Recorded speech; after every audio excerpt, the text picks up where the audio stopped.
Muy buenos días a todas y todos, bienvenidos. Muchas gracias por acompañarnos en esta tercera y última sesión del programa de formación Planificación Territorial para acelerar la implementación de la Agenda 2030. En el encuentro del día de hoy se llevará a cabo adelante la clase denominada Planificación Territorial y Enfoques Transversales. Les recuerdo que desde ya que pueden registrar su asistencia a través del link que compartiremos en el chat. Y además agradecemos puedan completar el breve form de retroalimentación que, sumado a la asistencia de las 3 sesiones, les habilitará a la obtención del certificado. También se los vamos a compartir por chat, ¿sí? De esta manera vamos a dar inicio formal a la sesión de hoy. La misma estará a cargo de las profesoras Alicia Williner y Natalia Genta. Alicia es asistente de investigación senior de ILPES de la CEPAL, licenciada en Historia, máster en Educación, doctora en el estudio de las sociedades latinoamericanas. Sus líneas de investigación se vinculan a la planificación para el desarrollo territorial, la participación de la ciudadanía en asuntos públicos y la transversalización de género en el territorio. Natalia es oficial de Asuntos Sociales de ILPES de la CEPAL, coordinadora del área de la planificación, prospectiva y desarrollo territorial, es doctora en sociología por UDELAR y tiene una maestría en estudios de género y desarrollo por Flaxo, Ecuador. Ha trabajado como docente e investigadora durante más de 10 años en el grupo de estudios de sociología de género y en metodología de la investigación en ciencias sociales. Y ha realizado asistencias técnicas para diversos organismos nacionales en Uruguay e internacionales como PNUD, ONU Mujeres y CEPAL. Les recuerdo que luego de la presentación tendremos un espacio de intercambio con las profesoras, por lo que cualquier comentario, duda o consulta pueden compartirlas a lo largo de la presentación en el chat. Alicia, la palabra es tuya. Gracias, Belén. Muchas gracias. Buenos días a todos y a todas. Voy a compartir la presentación. Voy a tratar de que mi presentación sea de solo 30 minutos y que luego me siga Natalia con la mirada de transversalización del género. ¿Ahí la ven? Sí, Sí, se se ve ve, ¿no es cierto? perfecto. Bien.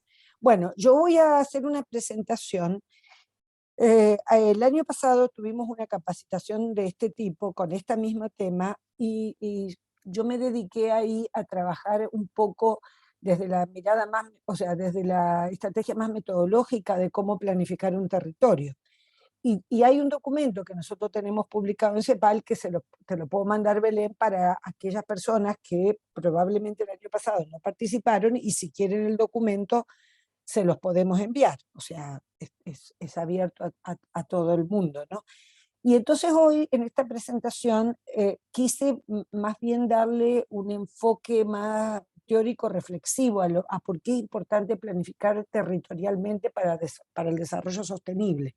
Y en la portada van a ver 3 colores justamente porque esas son las 3 líneas de entrada a los temas, ¿no? Le voy a dar bastante importancia a por qué es importante planificar, que de qué estamos hablando cuando hablamos de territorio y muy cortito, muy brevemente, qué significa pensar en un desarrollo sostenible.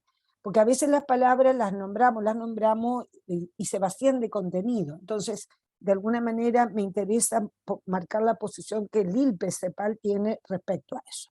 Entonces, ahí están las preguntas, de alguna manera también identificadas en colores diferentes, un primer bloque dedicado a qué es la planificación, un segundo bloque dedicado a lo que es el territorio y un tercer bloque muy cortito que es hablar del desarrollo en su dimensión política. O sea, esta es una reflexión que yo entiendo que es teórica política, es una reflexión para entender por qué vale la pena planificar hoy. Entonces ahí tenemos nuevamente los ejes, yo soy un poco repetitiva en la cuestión, pero para que entendamos las 3 entradas, perdón. Entonces, la primera pregunta que nos hacemos es ¿para qué y con quiénes planificar? O sea, sabemos, ¿no? Los que somos más viejos sabemos que en la década del 60 había todo un bluff en torno a la planificación en la región de América Latina y el Caribe y tal vez en el mundo, pero no estamos hablando hoy de esa planificación. Y desde hace más o menos 10, diría 15 años, la planificación se retoma, se abandona en plena irrupción neoliberal, en donde se considera que el mercado es el que va a, de alguna manera, regular los mecanismos sociales, y cuando se dan cuenta que eso no es así y que entendemos que el Estado es el único que puede de alguna manera garantizar los bienes comunes y la calidad de vida de la gente, otra cosa es que lo haga, ¿no es cierto? Sabemos que la planificación es una herramienta poderosísima, llamemos la planificación, estrategia, ¿no? Acompañado de políticas. Pero en el fondo la pregunta, ¿para qué y con quién planificar?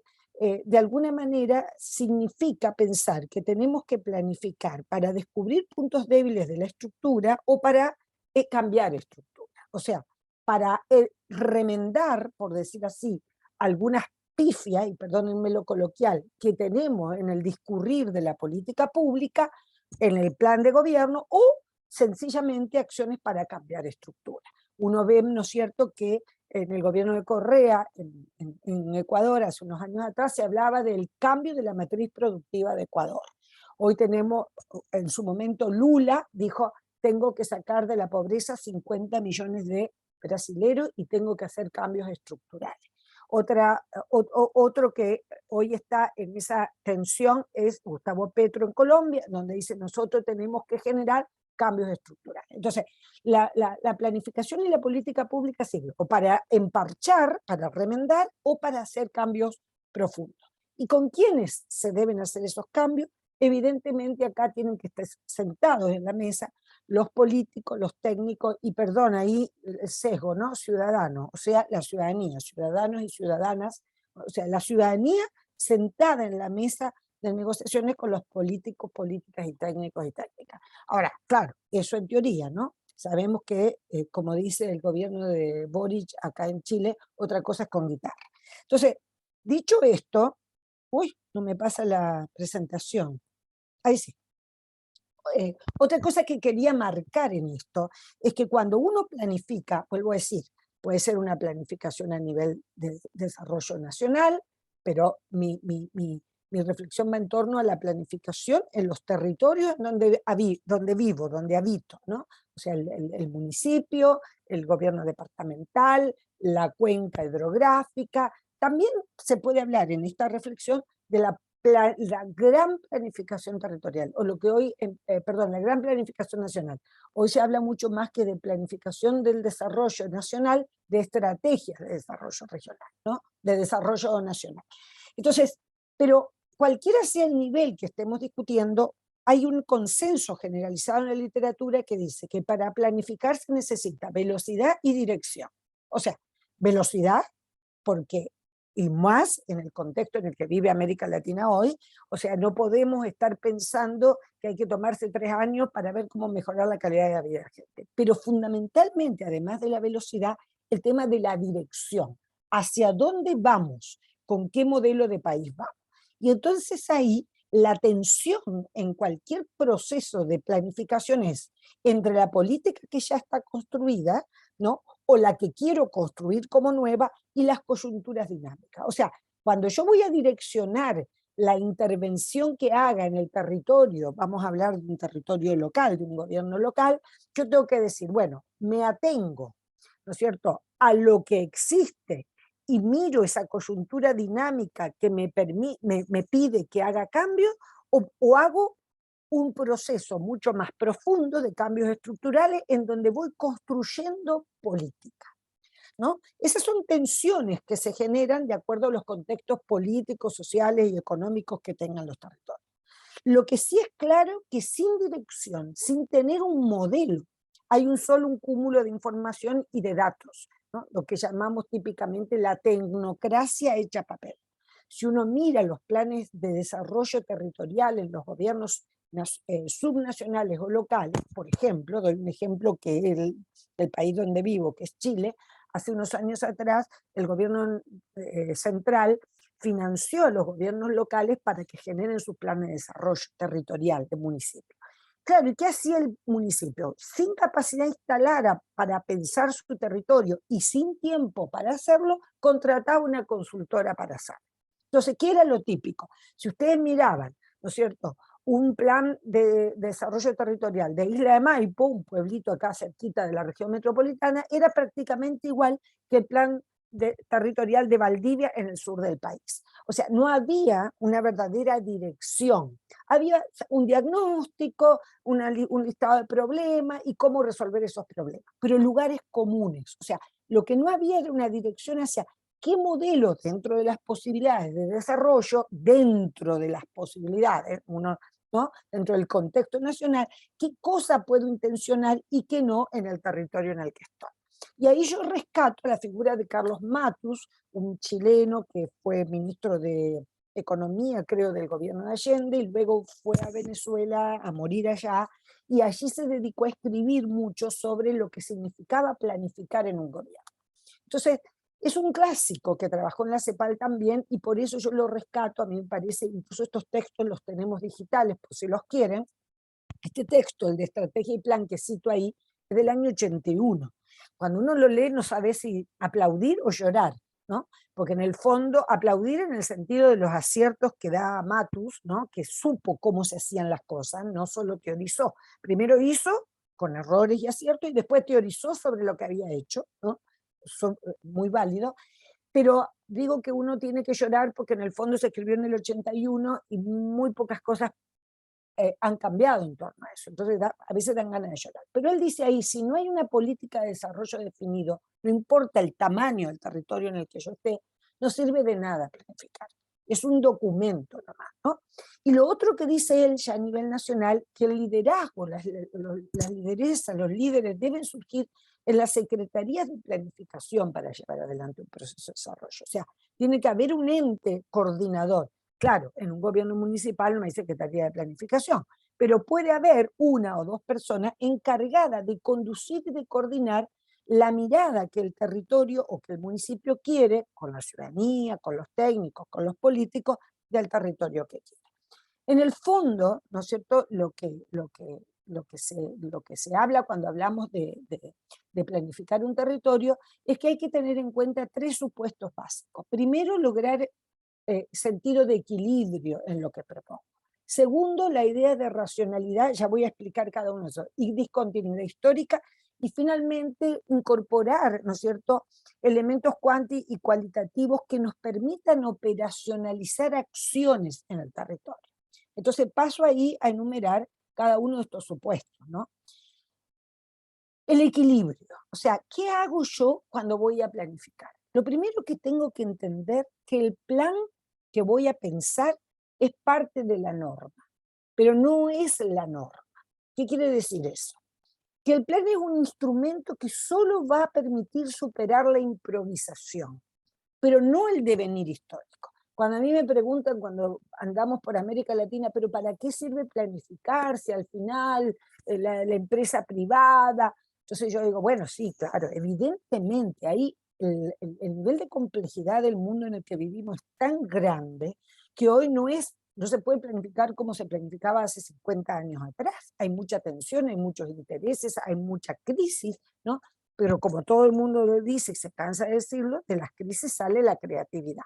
Entonces yo una respuesta que doy es una que da Matus, dice, la planificación no va a cambiar el devenir histórico, ¿no? Pregúntenle a Ucrania. Ucrania tiene plan de desarrollo, pero evidentemente lo debe tener bajo 4 subsuelos frente a la guerra que se le vino encima. ¿Sí? Esto quiere, o sea, lo extremo como ejemplo, pero el devenir histórico es devenir histórico. Y un simple o no simple documento no me va a cambiar el devenir histórico. Pero si yo tengo pensado el plan de desarrollo, la alternativa, la estrategia, me puede permitir de alguna manera superar la improvisación de aquello que llega.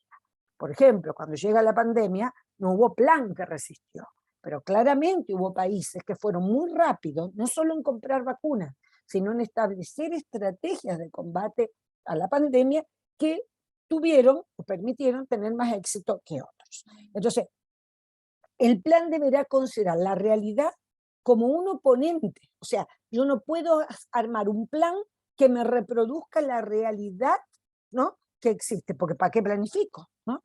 Pero tengo que entender también que lo que yo elabore e incorpore al plan no siempre me va a permitir controlar la realidad que estamos viviendo. Dicho esto, o sea, hay un equilibrio, ¿no?, entre la idea de decir, bueno, esta es la realidad catastrófica que tenemos y esto es lo que estamos pensando. Pero que eso que estamos pensando tenga cierto realismo, pero a la vez cierto vuelo. Pensar, como decía nuestra jefa anterior, Alicia Bárcena, pensar fuera de la caja, ¿no? La planificación tiene una línea de base sustentada en hechos, ¿no? Pero eso no impide que pensemos en el futuro, porque si yo pienso, no, pero esto no se puede, esto no se puede, esto no se puede, yo siempre digo, me pongo un almacén, si es que puedo, y me pongo a vender, ¿no es cierto?, cajita de fósforo, vino, y se acabó. O sea, la idea es que si yo soy un agente de cambio, tengo que saber que puedo aportar y mover, y creer que puedo aportar y mover la aguja del reloj, ¿no? Entonces, fíjense lo importante de esto al final. El propósito de un plan no es contrastar, por eso digo que el plan no es la norma. ¿Por qué? Porque lo típico que uno encuentra cuando hay un plan territorial es, esto debería ser, y es un canto sirena, ¿no? Entonces, lo que dicen los teóricos hoy es que el propósito de un plan territorial no es contrastar lo que debería ser con lo que es, porque la brecha es enorme, ¿no? Sino alterar lo que es, o sea, alterar lo que hay, ¿no? Y correr la frontera hasta donde se pueda y las circunstancias históricas me permitan correrla y tener la flexibilidad suficiente. Claro, el plan está en un papel y es inamovible si se quiere en términos de lo que está escrito, pero uno puede tener en el plan 200.000 ajustes como hace cualquier gobierno, ¿no es cierto? Ese es el primer supuesto, el equilibrio. Yo tengo que entender el equilibrio entre lo que puedo pensar como futuro y lo que de verdad tengo en la realidad en la que vivo. El segundo supuesto se vincula estrechamente al equilibrio, el tema de la racionalidad y la discontinuidad histórica. Lo acabo de decir, ¿no es cierto? Renunciar a planificar, dice Matus, es renunciar al futuro, ¿no? Y el plan, hay que repetírselo todo el tiempo, no controla la realidad, pero reduce la improvisación. En el fondo, un plan bien hecho puede persuadir y formar conciencia en la ciudadanía cuando hacemos de ese plan un plan que se construya colectivamente. Ustedes dirán, esta mujer fumó opio. Sí, claro, no fume opio, pero claramente, ¿no es cierto?, hoy cada vez más sabemos, por lo menos en el discurso, que no se puede pensar una estrategia de desarrollo al mínimo nivel ni al máximo nivel si no es con la ciudadanía. Y en los territorios más pequeños es mucho más fácil de hacer esos tipos de procedimientos que en los territorios mayores. Hay un ejemplo rápido, ¿no? O sea, uno puede hoy, si yo me siento hoy a pensar cuáles son los cambios sociales que tenemos, los cambios económicos, los cambios tecnológicos y los políticos, todos más o menos tenemos el diagnóstico. Lo que no sabemos es las catástrofes naturales que llegan, ¿no? Las crisis súbitas de un sector de la economía nacional, lo que tuvimos en este último tiempo, las pandemias, la erupción de un volcán, la guerra de Ucrania, una plaga, qué sé yo, que rompe todos los cultivos del territorio o mata todas las cabezas de ganados que tenemos. O sea, hay eventos catastróficos de todo tipo, ¿no? Natural y antropológico, que me pueden hacer disruptiva la situación. Y por último, el tercer supuesto es la importancia de la cuantificación operativa. O sea, cuando hablamos de esto, estamos hablando de que hoy, es una fotografía vieja del año 2017, pero donde uno de alguna manera entiende que hoy, ¿no?, el petróleo de la era digital es justamente esto. O sea, si ustedes miran cuáles son los 4 grandes conglomerados que manejan información en el mundo, son Amazon, Google, Facebook, ¿no?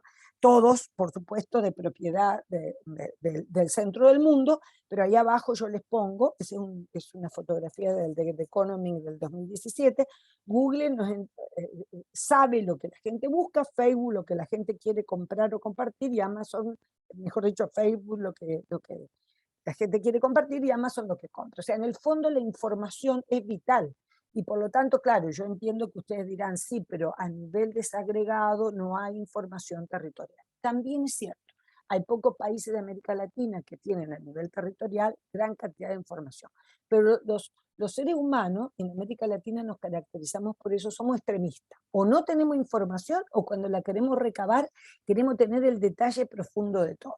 Si nosotros no tenemos, ¿no es cierto?, información local, algo se puede generar, algo que nos diga por dónde vamos como territorio, ¿no? Dependiendo del tamaño en el que esté. Entonces, esos tres supuestos me llevan a un cuarto punto que quería destacar con ustedes. Que cuando hablamos de plan y de estrategia, hoy hay una confusión tremenda cuando uno va a distintos países. Hay países que hablan de estrategias nacionales de desarrollo, otros hablan de planes de desarrollo. Y uno dice, ¿qué es primero y qué es después? Ninguna de las dos cosas, no es que uno sea primero y otro después. Hay países que hablan de planes y de líneas estratégicas, hay países que derechamente, como Uruguay en su momento, que lanzó la estrategia nacional al 2050, ¿no es cierto? Entonces, en las ciencias sociales lo multisemántico es muy común, entonces no importa cómo se llame el instrumento que voy a utilizar para pensar el desarrollo del territorio.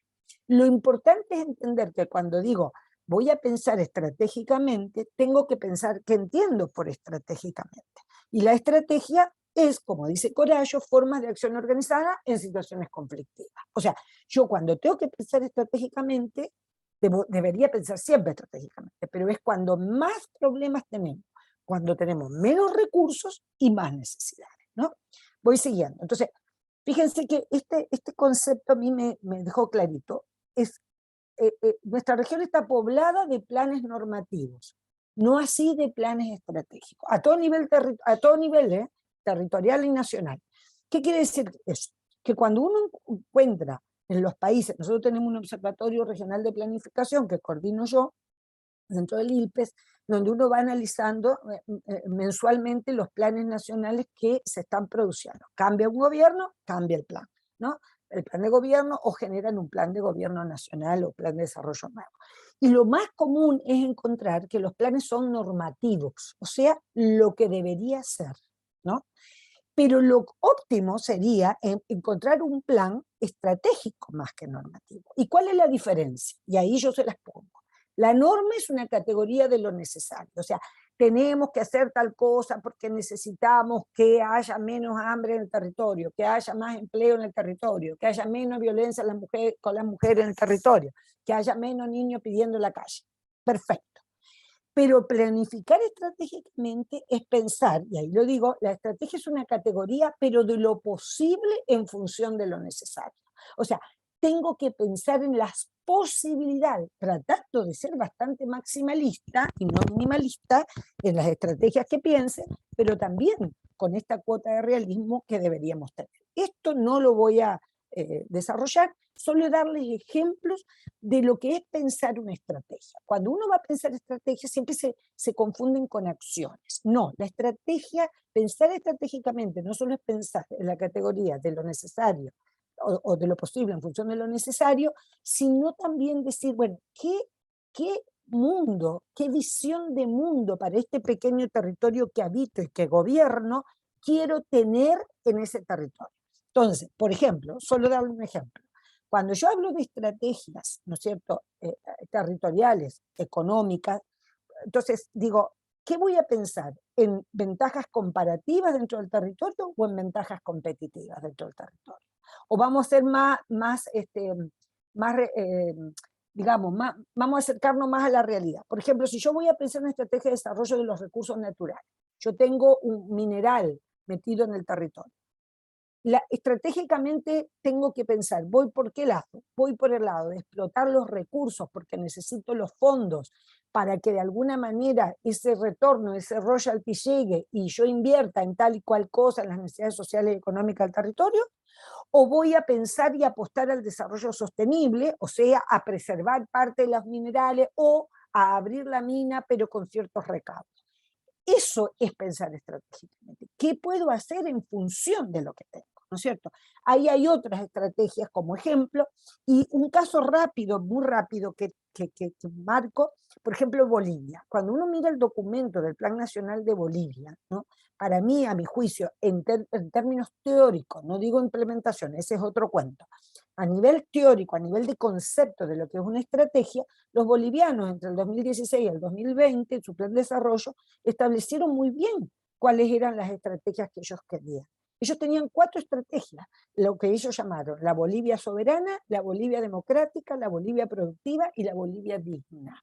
Y si uno entraba más adentro del plan, uno encontraba, por ejemplo, de esas 4 estrategias, la Bolivia digna, la idea de decir, ya el indígena tiene que participar y vivir como cualquier hombre blanco dentro del territorio. Entonces ahí uno empezaba a identificar, y fíjense que ahí entran en las acciones. Esa estrategia que era la Bolivia digna me exigía a mí como gobierno de Bolivia el desmontaje, ¿no?, de una mirada más liberal y más colonial, y un montaje o la construcción de una mirada más comunitaria, de una mirada mucho más interétnica. Entonces, ahí la idea de estrategia me parece que es fundamental tenerla en cuenta. Y de la estrategia vamos a las acciones, ¿no? Pero todas las acciones que uno propone en un plan de desarrollo deben tener viabilidad técnica, o sea, no puedo decir que voy a inventar un cohete que va a ir a la luna en un territorio de 5.000 habitantes, porque obviamente técnicamente no lo voy a poder hacer. Viabilidad económica, o sea, algo de recursos tengo que tener, y viabilidad sociopolítica, o sea, lo que yo piense para que el territorio se desarrolle tiene que tener cierto apoyo, cierto diálogo político con las fuerzas que están apoyándome y con las que no me están apoyando, ¿no? Entonces, eso rápidamente, para pasar a el siguiente punto, que me lo está tapando. ¿Cuáles son las 5 condiciones en la construcción e implementación de un plan?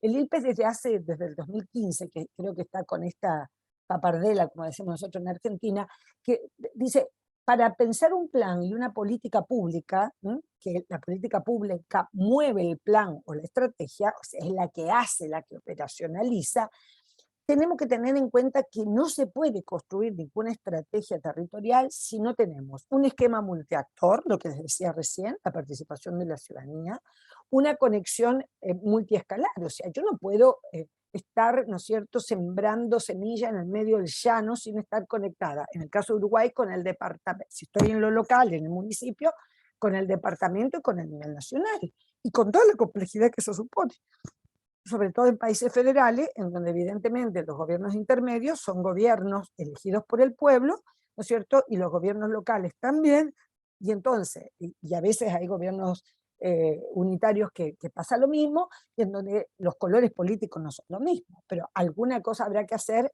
para que haya conversación, que es lo más difícil de hacer. Establecer marcos temporales, o sea, 2 cosas, el sentido de urgencia que yo tengo que tener, mire, acá se me está muriendo de hambre tanta cantidad de gente, pero a la vez, a largo plazo, tengo que pensar en tales y cuales cosas. Y la cuarta dimensión es el diálogo entre sectores. O sea, ustedes lo saben de memoria, que entra al territorio el Ministerio de Salud, el Ministerio de Educación, el Ministerio de Obras Públicas, el Ministerio de, no sé, de Cambio Climático, y resulta que el pobre territorio queda aplastado en el medio de tantos ministerios sin entender nada de lo que los ministerios están ofreciendo. O sea, el diálogo intersectorial que debe ocurrir es una de las cosas más difíciles de lograr, y si ustedes me preguntarían hoy, me apuran un poco y me preguntan algún ejemplo en América Latina que lo esté haciendo bien, tendría que decirles que no. Bueno, finalmente, un lugar en el mapa es un lugar en la historia. ¿Qué quiere decir que eso? En el pequeño lugar, en el pequeño punto en el que yo estoy, tengo que saber que puedo hacer historia, ¿no? Porque evidentemente de eso se trata. Ahora bien, la práctica indica que la planificación es muy hermosa, pero queda estancada casi siempre en la fase de diseño, ¿no es cierto?, con unas preciosas infografías, fotos y demás, pero queda bajo un cajón. Esto lo voy a dejar porque no, si no, no me alcanza el tiempo, ¿no? Solo son algunas como les diría, algunas sugerencias en términos de implementación que se necesitaría para que un plan se implemente, en términos de legitimidad, para que un programa, un plan sea legítimo, perdón, un programa, para que un plan o una estrategia sea legítima, ¿qué necesitaría tener? Y finalmente, en términos de prioridad, estoy repitiendo un poco lo mismo, hay que priorizar el sentido de urgencia, ¿no es cierto?, y también a largo plazo. Vamos al segundo bloque, el tema del territorio. O sea, muy rápidamente, ¿no es cierto?, el territorio, yo como sujeto soy parte del territorio en términos simbólico, expresivo e instrumental funcional. ¿Qué quiere decir eso? Yo vivo en un territorio X, trabajo en ese territorio, cobro un salario, o produzco bienes, o etcétera, etcétera, en ese territorio para vivir dignamente en el territorio. Hay una apropiación de carácter instrumental. Yo vivo en el territorio y necesito del territorio para vivir. Pero también hay una apropiación de carácter simbólico expresiva, que es súper difícil de entender, pero fundamental de tener en cuenta, que es el tema de las identidades, de la cultura, de los afectos. Y ese punto, el de cómo yo me apropio del territorio y trabajo el territorio desde lo simbólico expresivo, es muy importante de tener en cuenta, sobre todo hoy con el fenómeno migratorio, ¿no? En donde hay múltiples identidades conviviendo, ¿no es cierto?, en los territorios que uno habita, que hace 15 años atrás uno no lo veía. O sea, el territorio siempre va a estar atravesado por una historia, ¿no?, por una trayectoria histórica, tiene una historia, y por una geografía. Y ese territorio, el ILPE lo define a la manera de lo que lo define el geógrafo crítico Milton Santos, en un espacio dinámico, lleno de conflictos entre grupos culturales, clases sociales, escalas geográficas. No, hay tensión permanente en los territorios, no somos una copa de leche. Ahí de nuevo, para compartirles, ahí hay un conjunto de, por decirle así, indicadores que ustedes podrían considerar para describir un territorio. Como proceso histórico socioespacial, ¿qué debería yo tener en cuenta? Como proceso socioinstitucional, ¿qué debería tener en cuenta? Como proceso político, ¿qué debería tener dentro de un territorio? Y como proceso económico, o sea, el territorio es algo que está siendo, por eso hablo de proceso, que se construye permanentemente. Eso no lo voy a detallar, es para que ustedes lo miren, y por favor, si tienen dudas, ustedes me pueden escribir. Pero para hacer todo esto en el territorio requerimos capacidad. Yo estoy segura que ustedes están diciendo, sí, a nosotros nos crearon el tercer nivel, pero no nos dieron plata y tampoco capacidad. Esa es una historia repetida en toda la región de América Latina y el Caribe. Y no estoy hablando solo de capacidades de los entes gubernamentales para llevar adelante un proceso de desarrollo, sino también de las capacidades instaladas en el territorio. Y cuando hablo de capacidad, no estoy hablando de la maestría, no sé dónde, el doctorado, no sé dónde. No, las capacidades del concepto que utiliza Amartya Sen cuando dice que las capacidades son todas aquellas libertades que me permiten a mí como sujeto vivir la vida que quiero vivir. Y si yo hace un rato dije que estaba fumando opio, cuando uno lee esto, uno dice, el Amartya Sen se volvió loco. Pero en el fondo él no niega que el ser humano tiene que tener necesidades básicas satisfechas, o sea, comer, educarse, tener vivienda, sabemos que no todos llegamos a eso, pero a la vez, ojalá que el territorio propenda a que el sujeto pueda vivir la vida que quiera vivir. Pregúntense ustedes cuántos vivimos la vida que queremos vivir. Es muy poca la gente, ¿no? Porque uno debería, o sea, lo decía el Pepe Mujica, o sea, el gran objetivo del mundo es ser feliz, una palabra súper manoseada, pero ser simplemente, complejamente ser feliz, ¿eh? Y entonces ahí les comparto muy rápidamente también un texto también del año 2017, en donde Marta Nussbaum, que trabaja con Amartya Sen, o que trabajaba con Amartya Sen, trata de bajar a territorio, o sea, trata de bajar de la estratosfera Amartya Sen y dice, bueno, está bien, me encanta la definición que haces de capacidades, pero ¿cuáles son las capacidades que deberíamos propender a tener los individuos? Y ahí ella enumera una serie de capacidades que ahí yo se las coloco en un listado así como de regalo de Navidad para que ustedes después la revisen. Es un libro que se llama Crear Capacidades, que me parece que también lo tengo digital, ¿no? Desde la salud física, integridad física, o sea, ese listado es un listado, uno dice, ¿capacidades en salud física? Sí, o sea, tener salud es tener capacidad para trabajar, para pensar, para decidir por mi propio cuerpo, ¿no? Entonces, ese listado de capacidades me pareció importante compartirlas con ustedes, y otro listado de capacidades que me pareció importante compartir con ustedes para que piensen en el territorio desde ahí, es la capacidad estatal ya a nivel más macro, ¿no? De sociedad, de conjunto del territorio. Fíjense qué interesante estas personas, que es un texto más viejo que el de la Marta Nussbaum, pero que a mí me pareció interesantísimo, en donde dice, ¿cuáles son las capacidades que requerimos para transformarnos como personas? ¿No? Alicia, perdón que te Sí. interrumpa, pero quedó sin pasar las diapositivas, la PPT. No me diga. Sí. ¿Se cortó? Perdón. Quedó ahí, quedó en las 5 condiciones en la construcción e implementación de un plan. ¿Y ahora? Ahora sí se ve. Pucha, Ahora se ven las capacidades. Perdón, no sé qué pasó. Me muevo tanto que debo haber movido la cuestión. Gracias, Natalia. O sea, lo que me parece importante tener en cuenta, vuelvo un poquito atrás para que no nos perdamos, a ver si puedo volver atrás con este... no, pero bueno, cuando estábamos hablando de capacidades, yo les decía que les compartía lo que Marta Nussbaum habla como un listado de capacidades importantes a nivel individual. O sea, ¿qué capacidades deberíamos tener todos los sujetos en el territorio para poder vivir bien? Y las otras que les quiero compartir son un conjunto de capacidades más societales, ¿no?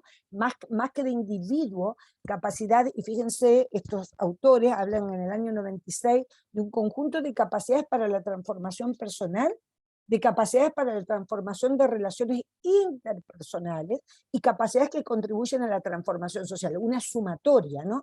Yo estoy convencida de que cuando nosotros hablamos, le echamos la culpa al sistema, es verdad que el sistema es bien perverso, pero nosotros somos parte del sistema. Entonces, ¿qué hacemos nosotros? Por ahí hay que empezar, ¿no? Y en ese sentido no es que sea hiperindividualista, al revés, pero yo estoy convencida y pienso, ¿no es cierto? Y apuesto a que el ser humano es bueno, ¿no? Por naturaleza y la sociedad lo corrompe, como decía uno, pero apostar a la transformación personal requiere una serie de capacidades. Apostar a las relaciones interpersonales, a la generación de confianza, que es algo que cada vez tenemos menos, también requiere una serie de capacidades, por eso se las incorpora ahí. Y capacidades que contribuyen a la transformación social. Entonces, rápidamente, ¿no? Hablar de que esto no, tiene un precio, y el precio es que cada uno de nosotros y de nosotras podamos convertirnos en líderes o lideresas de nuestro territorio. Y a mí me encanta una definición que da Margaret Whitler sobre qué es un líder o una lideresa. Dice, tan simple como eso, dice, es todo aquello, aquella que hace cosas para dejar el mundo mejor de lo que lo encontramos.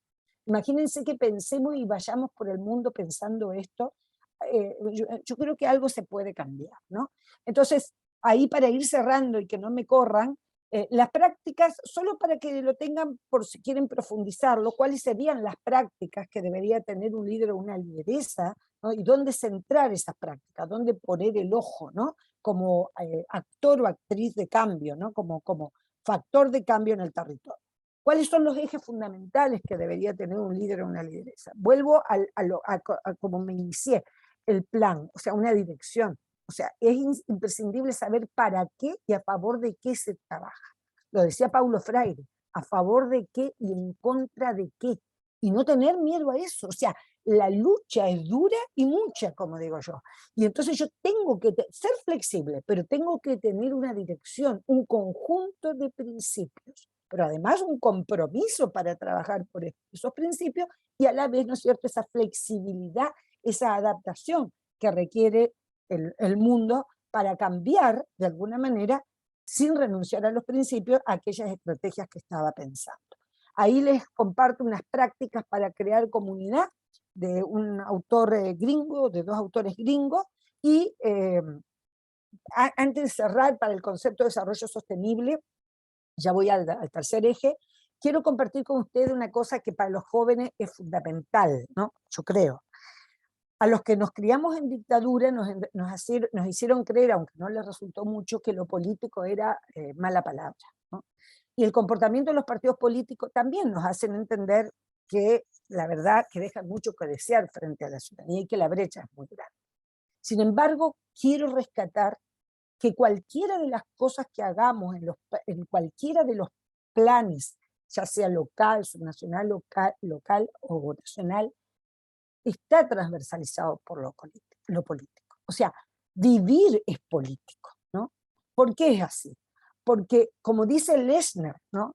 Dice, ¿qué es lo político? Es aquella capacidad social que tenemos los sujetos que nos permite actuar de una determinada manera, en circunstancias determinadas, para imponer una dirección al desarrollo sociohistórico. O sea, como decía por ahí alguna propaganda, ¿no?, de marketing, decía, el silencio también es político. El otorgar, el callarme también es político. O sea, cualquiera de las cosas que hacemos en el mundo en el que venimos a vivir 20, 30, 80, 90 años es político. porque todo lo que hacemos, inconsciente o conscientemente, tiene una dirección, un sentido del mundo, del para qué hago lo que hago. Hay gente que es mala por naturaleza. Y el bueno se pregunta, ¿y para qué hace lo que hace? Bueno, es malo, qué sé yo, tiene, o mala, tiene una trayectoria en la cabeza que lo hace ser malo o malo. Pero esencialmente, ¿para qué venimos al mundo que venimos? Entonces, lo político es en esencia pensar qué mundo queremos construir. Y finalmente, bueno, ahí la CEPAL advierte sobre la necesidad de promover el interés general, la provisión de bienes públicos, ya pensando desde lo gubernamental, la idea de construir visiones estratégicas, que es tan difícil de ponernos de acuerdo en sociedades tan fragmentadas. Uno mira los votos, los resultados electorales en cualquier país de nuestra región y está cortado por la mitad. O Brasil, 3 Brasil, 4 Brasil, ¿no? Uruguay, 2 Brasil, Colombia, 3 Colombia, Chile, 2 Chile, ¿no? Argentina, 300 Argentina, ¿no? O sea, la importancia de ponernos de acuerdo es cada vez más difícil. Y cierro, ¿no es cierto?, con esto, ¿no? Que el discurso hegemónico que nos metió el neoliberalismo nos ha hecho entender que tenemos, voy a correrme directamente, tenemos que repensar nuestros espacios, porque estos espacios nuestros, pequeños o grandes, son espacios de poder. Entonces ahí contrapongo, aunque la vida no es tan blanco y negro, o pensamos un desarrollo, ¿de qué estamos hablando? ¿Para qué estoy trabajando? ¿Para qué y contra qué? Para un desarrollo, ¿no?, en donde hay materialidades, estructuras, dinámicas productivas, competitividad territorial, mido empleo, mido desempleo, ¿no? Hablo del progresismo, el horizonte de progreso, como que el progreso es infinito y además unilineal, ¿no? Y tenemos que parecernos a Europa o a los tigres asiáticos, ¿no es cierto?, un desarrollo como tema de subjetividades, de conciencia, de derechos, de garantía, de ampliación de libertades, de igualdad, de tensiones, de conflictos, un modelo de desarrollo más acorde a lo que es nuestra América Latina. Y entonces ahí cierro y solo decirles muchas gracias para darle paso a Natalia y recomendarles que googleen el discurso, que capaz que ya lo conocen, que escribió García Márquez allá por el 80 y tanto, cuando recibió el Premio Nobel de Literatura en la Academia Sueca, porque ese discurso, que es muy largo, termina con una frase que de verdad es para el bronce, en donde dice justamente esto: si nosotros nos pensamos con esquemas ajenos, no nos va a ir tan bien como si empezamos a pensar en lo que somos como la región de América Latina y el Caribe, tan diversa, tan rica, diversa, pero también tan desigual. Te paso la palabra a Natalia y dejo de compartir.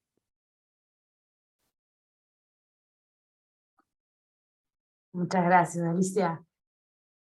Bueno, voy a compartir, a ver si lo logro.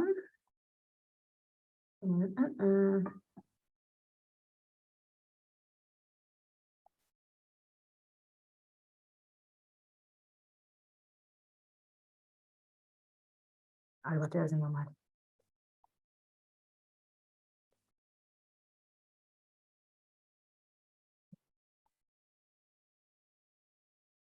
Ahí no sé si la ven, la presentación o no.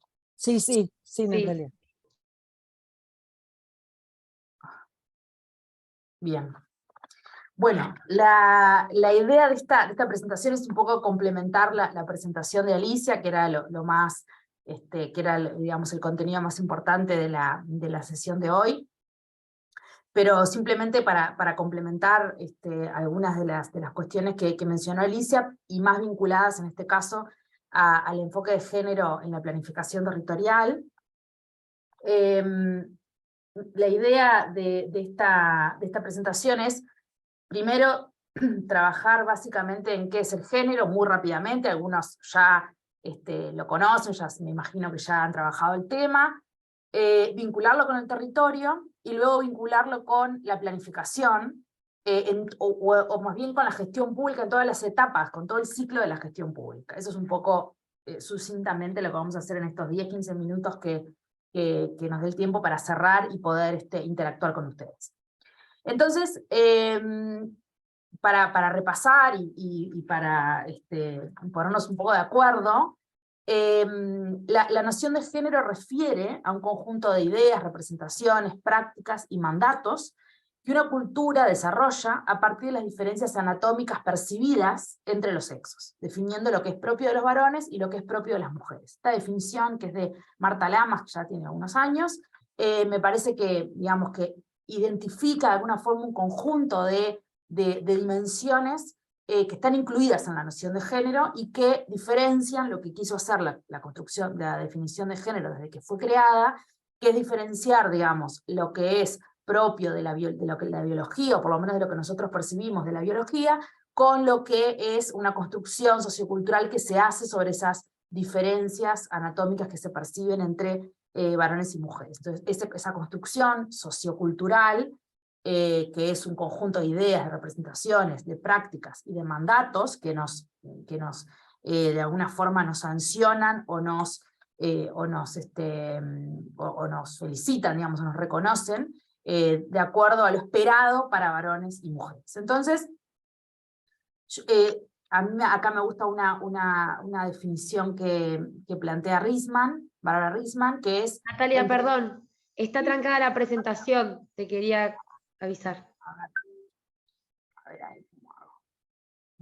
Voy de nuevo a compartir distinto porque creo que el problema es este.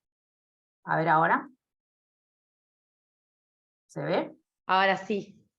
A ver Gracias. si ahora la logro pasar. ¿Qué problema? F5. Ahí sí, ¿la ven? Esta es la que tenía recién y ahora la pasé a esta. ¿Está bien? Entonces, ahí la idea es entender el género desde dos aristas, digamos, como categoría de análisis y como dimensión estructural, porque el género es justamente las dos cosas. Por un lado, es una categoría de análisis en tanto son unos lentes que a veces se usa, ¿no? en América del Sur se dice los lentes violetas, ¿no? Que es esto, que es en definitiva colocarse unos lentes, en definitiva es interpretar la realidad a partir de la perspectiva de género y a través de la noción de género, y eso quiere decir cuestionar, de alguna forma, problematizar los comportamientos, las representaciones sociales que tenemos, los imaginarios, como propios o naturales, digamos, con que vienen de la naturaleza, es decir, un ejemplo bien sencillo, que el hecho de que las mujeres dediquen más horas de trabajo no remunerado al cuidado de los niños, no proviene, digamos, no proviene de la biología, en el sentido que no proviene porque ellas hayan parido a sus hijos, sino que proviene de una construcción sociocultural que las asigna a la tarea de cuidado y divide, ¿no?, las tareas consideradas femeninas, como aquellas que están destinadas al ámbito privado y del hogar, y las tareas públicas o en el ámbito no remunerado, a los varones. Entonces, diferenciar lo que es un comportamiento, una conducta o una práctica social regular propia de una construcción sociocultural. Natalia, discúlpame, perdón, de nuevo, nos están diciendo por el chat varias personas que sigue trancada la diapositiva. Está en la primera. Disculpa que te corte nuevamente. No te preocupes, que me parece rarísimo, pero a ver si puedo... A ver, ahí se ve. Si no la dejo así. Si no sabes lo que podemos hacer, Natalia, si querés te la paso yo. Dale. A ver, déjame que a ver, ahí se ve, porque esta no la puse en presentación, capaz que ahí se ve. Ahí. A ver, probá de que se pase, a ver, probá. Ahí pasa. Ahí sí pasa. Entonces, ahora estoy acá, en esta. Como categoría de análisis, estaba hablando recién, la dejo así. Entonces, como categoría de análisis, que es justamente es interpretar la realidad a través de los lentes del género, eso es entenderlo como categoría de análisis. Esto quiere decir interpretar, entender, comprender las desigualdades de género, buscando entender por qué suceden, los mecanismos que adoptan en cada lugar, espacio, territorio, y los efectos que tiene en la vida de varones y mujeres. Eso es una arista, digamos, de la noción de género. La otra arista es entender la noción de género como dimensión estructural. Es decir, esto quiere decir que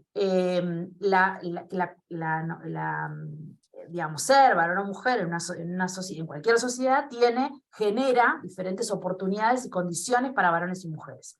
Y esto tiene consecuencias estructurales a nivel de la posición, justamente que cada uno ocupa en la estructura social, en tres niveles: a nivel de identidades, a nivel de expectativas y a nivel de reglas o institucionales. O sea, en tres niveles: en micro, meso o macro, digamos, ¿no? Entonces, esta autora, Barbara Riesman, dice esto, ¿no? Que esto tiene consecuencias a nivel institucional, porque hay reglas que determinan una distribución de bienes materiales y simbólicos de reconocimiento diferentes para varones y mujeres, o sea, a nivel institucional. Digamos, no es solamente lo que nosotros, digamos, podemos hacer, nuestras interacciones cotidianas, sino que hay un conjunto, digamos, de reglas, de normas, algunas explícitas y otras implícitas, que funcionan de forma que van conduciendo un determinado comportamiento, ¿no? En el caso este que dije de los cuidados, bueno, no solo que nosotros podemos, por una práctica social o por una representación, pensar que las mujeres, que el deber ser de las madres está más ligado al cuidado y el deber ser de los padres está más ligado a proveer económicamente, por ejemplo, uno podría pensar eso, sino además hay instituciones que estructuralmente promueven ese tipo de comportamiento. Por ejemplo, cuando recién hace muy poquito tenemos licencias para padres, ¿no? Y el Uruguay es de los pocos países que tienen 15 días. En la mayoría de los países de América Latina no existen, o existe un día, por ejemplo. Entonces, eso es un mensaje desde lo institucional, en este caso del Estado, desde el mercado, que le está diciendo, que está de alguna forma reproduciendo un rol, está diciendo, bueno, en realidad son ellas las que tienen que cuidar y ellos los que pueden no hacer esa tarea, porque tampoco generamos las condiciones institucionales para que eso ocurra. A nivel meso también, es decir, a nivel de las interacciones sociales, de nuestras expectativas, lo que esperamos de los varones, lo que esperamos de las mujeres, es diferente, y sancionamos o no, o felicitamos de acuerdo a lo esperable en varones y mujeres. Entonces, digamos, esperamos, digamos, o entendemos que quizás una carrera exitosa de una mujer es aquella que puede tener una familia, y en una carrera exitosa de un varón la asociamos con un buen trabajo, con que tenga buen ingreso. Estoy digamos, haciendo esto como una... no quiere decir que todas las personas piensen eso, ni que eso no haya cambiado con el tiempo, ni que además esto no sea diferente en diferentes grupos sociales, porque es así, digamos, ¿no? No está igualmente distribuido, pero sí que todas las encuestas de valores, en Uruguay particularmente, a nivel internacional, pero en América Latina, en Uruguay particularmente, siguen, digamos, las encuestas de valores, el Latinobarómetro, digamos, sigue presente esta idea de que cuando se le pregunta directamente a las personas sobre sus valores, de acuerdo, en relación al rol que varones y mujeres tienen que ocupar en el hogar y en el trabajo, siguen presentes estas ideas muy rígidas de el deber ser de los varones y el deber ser de las mujeres. A pesar de que nos parezca que han cambiado, siguen presentes, sobre todo en esto más cotidiano, digamos, siguen presentes estas ideas. Cambiaron, lo que ha cambiado en los últimos años es la percepción sobre la participación política de las mujeres, ¿no? En eso y en cuestiones, en Uruguay me refiero, ¿no? Y en cuestiones de salud sexual y reproductiva, eso ha cambiado con los años. Si uno mira las encuestas de valores y el Latinobarómetro, ve que cambia la percepción sobre la participación política, es decir, las personas cada vez más les parece que es más democrático y que es mejor, digamos, que las mujeres participen en política. ¿Sí?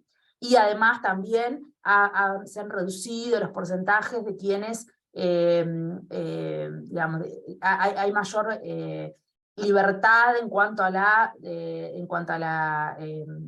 los derechos sexuales y reproductivos. Ahora, en cuanto al rol de varones y mujeres en el hogar, y en lo relacionado a los hijos y en lo relacionado al trabajo, sigue siendo muy rígido. Es decir, en preguntas como si un empleador tuviera que elegir emplear a un varón y una mujer, personas siguen respondiendo un varón, digamos, ¿no? Sí, ¿qué es mejor? Sí, no es así la pregunta, pero va por esa línea. Si tuviera que elegir quién es mejor para el cuidado de los hijos, las mujeres, o sea, genéricamente, ¿no? Independientemente de cómo sea esa madre o ese padre. Entonces, bueno, ahí hay cierta resistencia, por lo menos en el caso de Uruguay, sigue habiendo ciertas resistencias a cambios en esa división sexual del trabajo, es decir, en ese rol de varones y mujeres, sobre todo en lo que refiere a la cosa más cotidiana, que es lo más interno, que es lo que pasa en el hogar. Y eso, bueno, tiene que ver con las expectativas diferentes para varones y mujeres, y eso también tiene consecuencias a nivel individual, de las identidades, ¿no? En la tercera categoría que plantea Risman, que esto no es solo lo que pasa fuera de uno, sino que también uno lo incorpora, y también una se siente mala madre o mal padre en función de las expectativas que existen, digamos, a nivel meso, digamos, en las interacciones sociales. Es decir, también esto tiene que ver con una subjetividad individual, no es solamente de afuera. Entonces, por eso es tan difícil de cambiar también, porque justamente las transformaciones que se pueden generar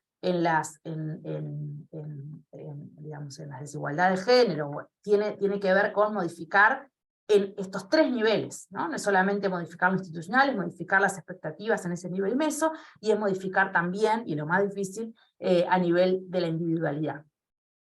Entonces, a nivel de la noción de género, decimos que tiene estas, que ya lo deben haber escuchado esto, pero tiene 5 grandes características. Es relacional, es decir, cuando hablamos de género no hablamos solamente de varones o solamente de mujeres, sino las relaciones que se construyen socialmente entre unos y otros, y entendemos y visualizamos, digamos, lo que hacen, el comportamiento esperado para las mujeres en función o en contrario del comportamiento esperado para los varones. Entonces, por lo tanto, las acciones tampoco serían relevantes de hacer solamente en uno o en otro grupo, sino que habría que trabajar no con varones y mujeres aisladamente.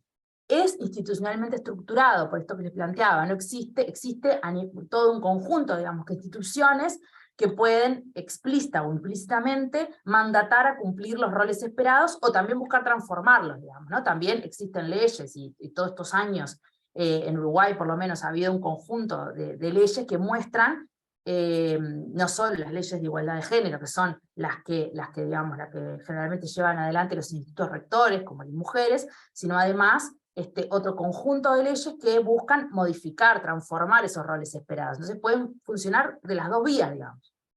Es jerárquico. ¿Y por qué jerárquico? Y esto es importante y no lo mencioné antes. Porque no solo establece diferencias de comportamiento entre varones y mujeres, sino que además otorga mayor prestigio, mayor valor a todo lo asociado a lo masculino, y subestima o devalúa lo femenino. Entonces, esto es una característica que no es menor.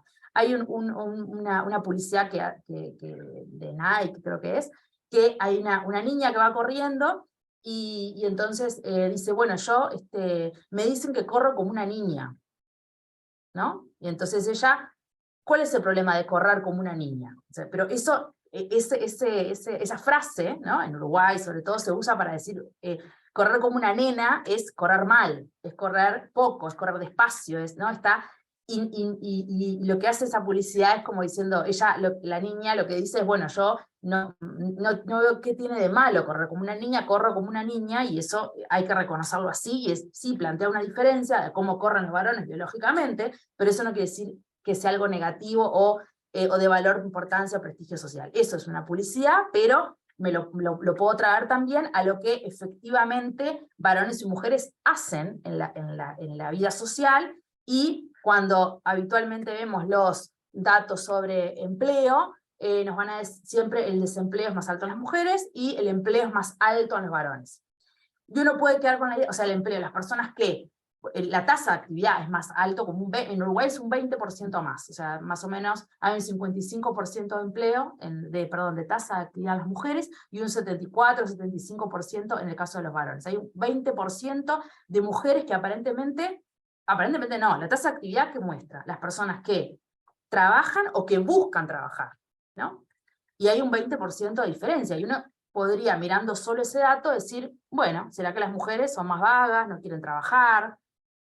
pero si uno mira solo eso, se está perdiendo, digamos, el conjunto de actividades que hacen las mujeres que no son remuneradas y que no pasan por el mercado de trabajo, ¿no? Que son aquellas actividades que se hacen dentro del hogar, para los niños, para las personas mayores cada vez más, para las personas con discapacidad, y que son un conjunto de mujeres que todavía en Uruguay, en 2022, casi 2023, sigue habiendo ese 20% de diferencia. ¿No? No hemos superado ese 20% de diferencia entre varones y mujeres en la misma edad con las tasas de actividad. Entonces, eso tiene que ver con que hay un conjunto de tareas que las mujeres hacen y que esas tareas son invisibilizadas. Por eso hablamos acá de que es jerárquico, porque son tareas que son invisibilizadas, que no tienen remuneración, que no tienen prestigio social. ¿Y eso en qué lo vemos? En que hay un conjunto de mujeres que no va a lograr jubilarse o que lo va a hacer con una retribución mucho menor a la que podría haber tenido, porque muchos de esos años los dedicó, muchas de esas horas, las dedicó al cuidado, y eso no se visibiliza. Generalmente uno para buscarlo tiene que ir a una encuesta de uso del tiempo, pero no lo pasan en el noticiero, ¿verdad? En el noticiero dicen la tasa de actividad es diferente para hombres y mujeres, y no muestran todo ese conjunto de tareas que se hacen todos los días, y que también hacen que en realidad no muestran a esa mitad de la población que contribuye con el desarrollo del país, porque contribuye con el bienestar de las personas también al estar en el cuidado de los dependientes. Es contextualmente específico porque, y ya lo mencionaba Alicia, tiene diferentes configuraciones, mecanismos. Las desigualdades de género no se presentan en todos los contextos de la misma forma, no solo que no se presentan en los países de diferentes formas, no se presentan en los territorios de diferentes formas, de la misma forma, no se presentan dentro de un mismo territorio, o sea, cambian en función de la clase social, en función de la raza étnica, en función de la generación. No es lo mismo para una persona de 70 años o de 80 años el deber ser mujer que para una persona de 20, lo que significa deber ser mujer. No es lo mismo las oportunidades que tiene una mujer de clase media alta, universitaria, ¿no? Para, por ejemplo, pagar servicios de cuidado e insertarse en el mercado laboral, que una mujer que asiste a un programa de empleo protegido y que tiene nivel educativo primaria. Entonces, justamente esto es contextualmente específico, y lo fundamental es que es cambiante, es decir, que vinculado también con la generación, lo esperable para mujeres y varones cambia a través del tiempo. Voy a pasar a esta, y con esto voy a tratar de cerrar. En este contexto, digamos, de la definición de género que planteé hasta ahora, todas las políticas públicas, es decir, cualquier política pública que sea en sentido amplio, desde una campaña hasta una estrategia o cualquier acción que haga el Estado, va a incidir, digamos, en desigualdades de género que existen, que necesariamente existen, en cualquier sociedad existen, y entonces va a incidir de una forma que puede reproducir esas desigualdades, o puede revertirlas, digamos, puede buscar revertirlas, ¿sí? Pero las políticas públicas no son neutrales, ni siquiera aquellas que no mencionan a nada que tenga que ver con varones y mujeres, ni siquiera las que se supone que generan las mismas condiciones, porque parece que no los mencionaron, o porque esas políticas que no las mencionan son ciegas al género, es decir, cuando no hacemos nada, cuando una política pública no genera ninguna acción, ni busca revertir las desigualdades de género, esa política no tiene perspectiva de género. No porque no hagamos nada significa que no vamos a reforzar las desigualdades. Justamente, el no hacer nada probablemente refuerce las desigualdades. Entonces, todas las acciones del Estado tienen alguna concepción sobre lo que, sin hacerlo explícito, tienen alguna concepción respecto a la familia, respecto a las mujeres y a los varones, respecto a diferentes cuestiones que pueden afectar la vida de mujeres y varones, y justamente, pero a la vez tienen un gran poder, y eso se demuestra en todos los países, para buscar modificar esas desigualdades. Entonces, en el ciclo de la política pública, y acá ya bajando a cuestiones más concretas, ¿qué tengo que tener en cuenta, o qué cuestiones, cuáles son algunas cuestiones que yo debería tener en cuenta en todo el ciclo de la política pública para que esa política tuviera perspectiva de género, para que incluyera el enfoque de género? Acá muestro, bueno, 4 grandes etapas: el diagnóstico, que es la etapa inicial antes de diseñar una política, debería ser un diagnóstico sobre el problema o la situación a la que busco dar respuesta con esa política. El diseño, ¿no? La etapa de proyecto, donde yo diseño las acciones para buscar disminuir ese problema que la política identificó, la implementación y la evaluación y monitoreo. ¿Qué tengo que, en el diagnóstico, vamos, en la etapa inicial de cualquier política, sea una política, cualquier política, me refiero a que no sea una política que esté dentro de las acciones de igualdad de género, una política de igualdad de género, no, cualquier política de vivienda, de empleo, de salud, de educación. Primero tengo que identificar de qué forma el problema que que quiero resolver con la política afecta o impacta en varones y mujeres. ¿Qué tiene que ver ese problema, ¿no?, con la vida de varones y mujeres? Cómo ese problema afecta los roles de género, cómo afecta la división sexual del trabajo, cómo afecta la toma de decisiones, cómo afecta los recursos, cómo afecta los tiempos, es decir, cómo se conecta ese problema con la vida de varones y mujeres. Por supuesto que para esa etapa de diagnóstico, tengo que, si yo voy a hacer un diagnóstico donde participativo, o por lo menos donde voy a solicitar, a generar relevamiento, información primaria, y voy a hacer entrevistas, no sé qué, bueno, tengo que asegurarme que no solamente haya varones y mujeres en sus distintas, con sus distintas desigualdades dentro de las mujeres y dentro de los varones, ¿no? Para poder identificar dónde están las necesidades, y las necesidades específicas que pueden tener las mujeres. Y ahí es importante la generación, siempre ahí la construcción de indicadores desde el inicio, ¿no? Que no solo es información desagregada por sexo, sino también generación de nuevos indicadores, es decir, indicadores que no necesariamente tiene que ver con la desagregación por sexo, pero que tiene que ver con las cuestiones claves desde el punto de vista de género. Por ejemplo, todas estas cuestiones de cuidados o de organización del tiempo en el hogar, ¿sí?, son indicadores que tengo que generar, digamos, que tengo que buscar, y que no necesariamente, digamos, que no es solo con indicadores que tengo desagregados por sexo, sino generar nuevos indicadores que me permitan entender cómo se sitúan varones y mujeres respecto al problema que busco revertir con la política. Luego entro en la etapa de diseño, y ahí lo que yo debería hacer es generar objetivos específicos de disminución de la desigualdad de género. Tengo que definir acciones para concretar esos objetivos, y, importante, asignar recursos para hacerlo, ¿no? Si no asigno recursos y solo defino objetivos, ya ustedes ya lo saben, si defino objetivos, defino acciones, pero no asigno recursos, no voy a completar las acciones. Y también tengo que asegurar la participación en todo, bueno, la participación en todo el ciclo, ¿no? La participación ciudadana, pero también asegurarme la participación de varones y mujeres, no solo a nivel de funcionarios, digamos, que están diseñando esa política, sino a nivel de los ciudadanos también, ¿no? De ciudadanos y ciudadanas, que participen en el diseño. Si la política es participativa, me tengo que asegurar la participación. ¿Y eso qué quiere decir? Quiere decir concretamente generar mecanismos para que haya las mismas oportunidades de participación en varones y mujeres. Para eso tengo que identificar antes si hay problemas específicos por los que las mujeres no participen, o mirar primero si mujeres y varones están participando de la misma forma, y si no participan las mujeres, bueno, asegurarme, generar las condiciones para que eso ocurra. Porque si no, no voy a poder escuchar las necesidades específicas.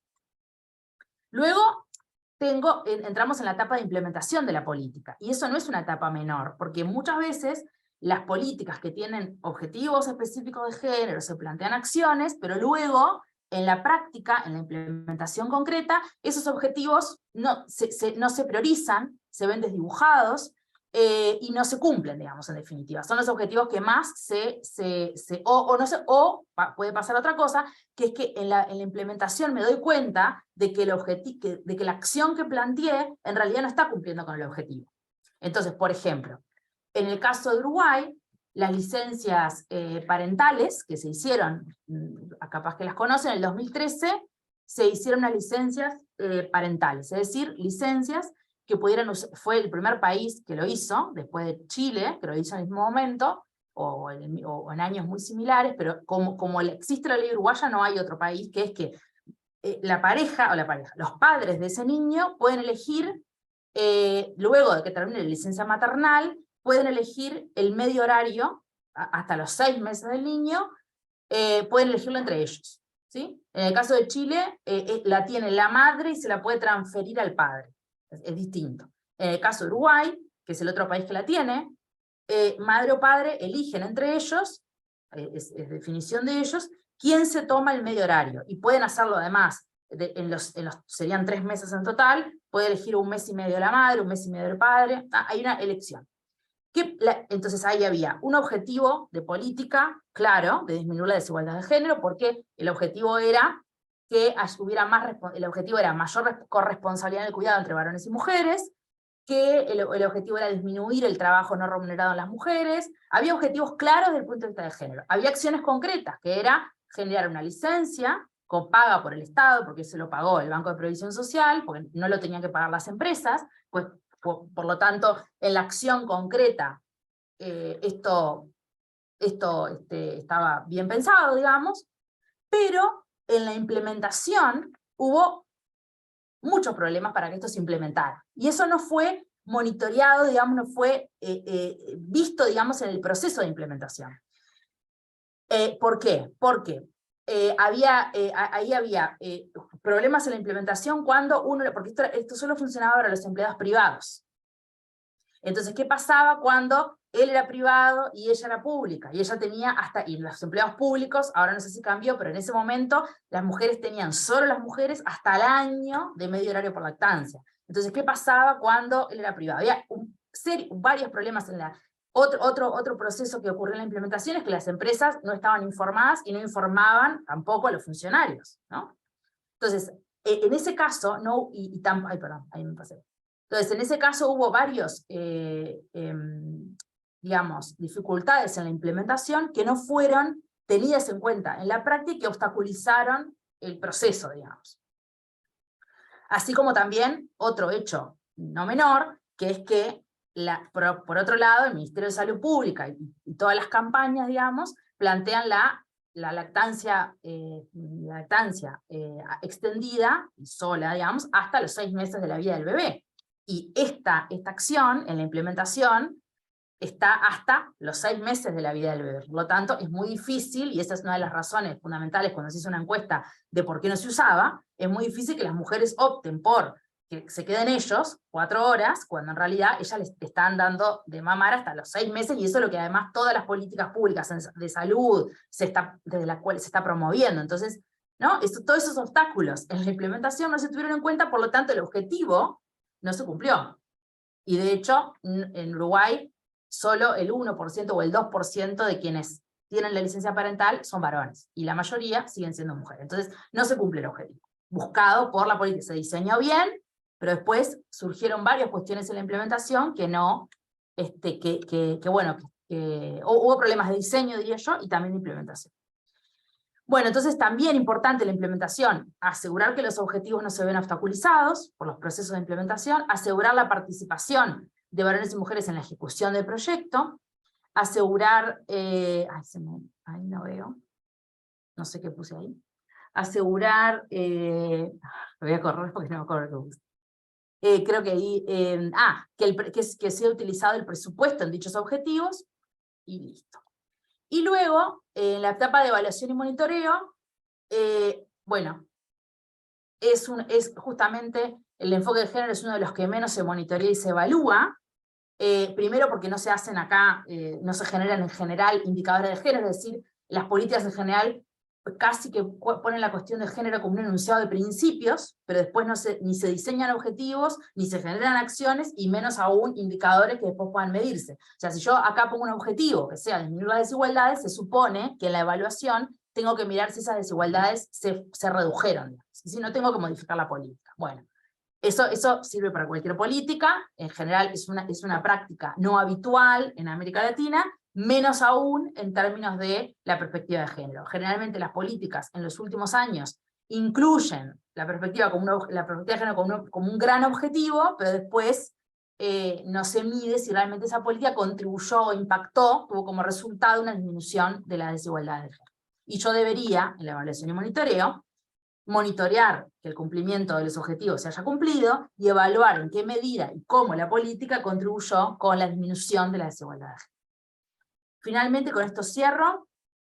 Además de los beneficios que tiene para la gestión, además de los beneficios, digamos, en cuestión de justicia, digamos, redistributiva, y en cuestión de disminuir la desigualdad de género, que podemos todos estar de acuerdo, o no, pero bueno, además de esos beneficios, también tiene beneficios para la gestión pública en general, ¿no?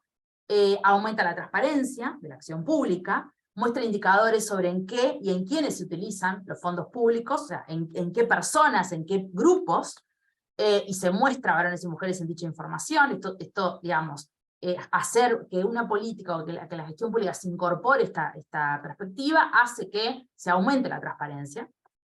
Y también se conecta con esta idea de la gestión por resultados, ¿no? Que es una nueva visión de la gestión pública en que lo importante no es el producto, digamos, lo importante no es el producto, es decir, si se repartieron 5 canastas, sino qué efecto tuvo el reparto de esas canastas, qué resultado tuvo en la población, en la ciudadanía, ¿no? No solamente qué resultado tuvo en términos, por ejemplo, de disminución de la desnutrición, en este caso concreto, sino a la vez qué efecto es percibido por la ciudadanía, qué es lo que la ciudadanía plantea de ese resultado, ¿no? Están las dos cuestiones ahí. Entonces, en esta nueva servicio público, que es también desde el ILPE lo que estamos trabajando en esta gestión por resultados, la perspectiva de género calza perfectamente ahí, porque permite ver el efecto, el impacto que tiene en la ciudadanía, y además en diferentes grupos sociales donde las políticas afectan de forma diferente.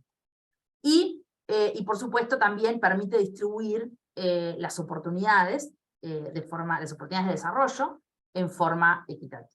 Bueno, perdón, creo que me excedí el tiempo, pero eso era lo que tenía para presentar. Muchas gracias Alicia y Natalia por su exposición. En realidad sumamente interesante, sin dudas. Fortalecer los espacios políticos a través de los diálogos entre las partes es clave, y para ello debemos pensar en estrategias de desarrollo a largo plazo, que articulan las acciones acordadas entre la sociedad civil, el mercado, el Estado, para achicar las brechas existentes en la región, y a su vez no perder de vista, como decía Natalia, que los territorios no son neutros de género, y distribuir las oportunidades entre la población de forma equitativa tiene que ser vital para la gestión pública. Ahora vamos a dar comienzo al espacio de intercambio. Vamos a empezar a leer los comentarios. Tenemos el primero, que es de Ignacio Irazábal, que dice: en mi localidad estamos llevando a cabo algunas propuestas en búsqueda del desarrollo sostenible de Colonia, en Uruguay, con énfasis en ciencia y tecnología, con sede en el desarrollo del Parque Industrial de Juan Lacase, conjunto con el municipio y la Intendencia. Tenemos un preproyecto escrito. Me gustaría saber si se puede lograr el apoyo para la colaboración en búsqueda de poder desarrollar la estrategia global al llevar a cabo. Entiendo que es para Alicia, quizá.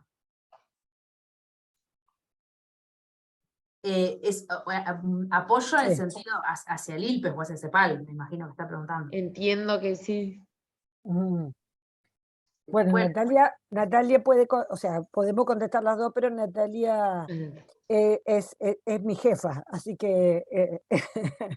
O sea, creo que nosotros hemos apoyado, bueno, yo estoy hace muy poquito en el ILPE, pero sí digamos, hay...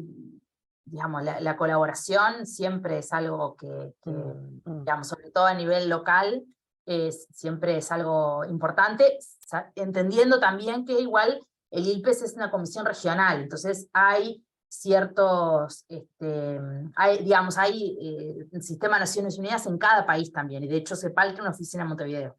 Pero bueno, lo podemos charlar más detenidamente, capaz. Yo voy a dejar mi correo acá, y en todo caso lo hablamos puntualmente. Sí, yo lo conozco a Ignacio. Pueden ser variados. Y ha participado en otros cursos, y me parece que ha venido a Santiago, así me parece, no me acuerdo, pero me acuerdo el caso, eso lo tengo clarito, y creo que cuando fuimos a capacitar a Uruguay también estaba. Entonces sí, claro, podemos dialogar y a ver en qué se te podría dar una mano, Ignacio. Perfecto. No estoy muy perdida, ¿no? ¿No es cierto? Yo me acuerdo perfectamente de tu apellido. Muy bien.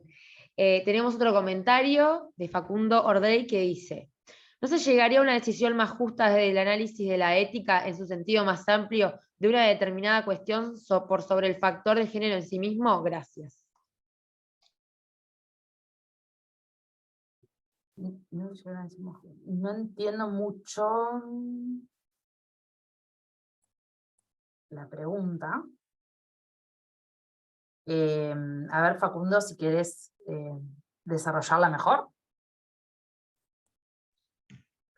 Esperamos que Facundo reformule y leemos otra de mientras. Dale. Pregunta para Natalia. Entiendo que hace poco en Chile se aprobó una ley que creó el Programa Nacional de Cuidados como política pública específica que busca impactar positivamente en la situación de las personas cuidadoras en el país. ¿Qué otros países conoces que estén avanzando en este aspecto? ¿Y qué políticas públicas exitosas nos puedes mencionar que representen avances en la economía del cuidado y las desigualdades de género que existen en este ámbito? A ver, políticas públicas se están desarrollando en varios países. Bueno, uno es Uruguay, con el Sistema Nacional de Cuidados, en México, en Colombia, en Panamá.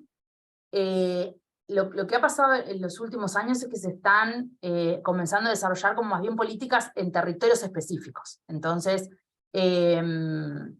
por un conjunto de dificultades, entre otras asignación de presupuestos, porque cuando los países empiezan a calcular cuánto cuesta, digamos, suplir todas esas horas de trabajo no remunerado que en la práctica se hacen para el cuidado de dependientes, bueno, es muy caro, obviamente. O sea, les resulta muy caro en comparación con mantener un conjunto de horas que hasta ahora han sido gratuitas de parte de las mujeres.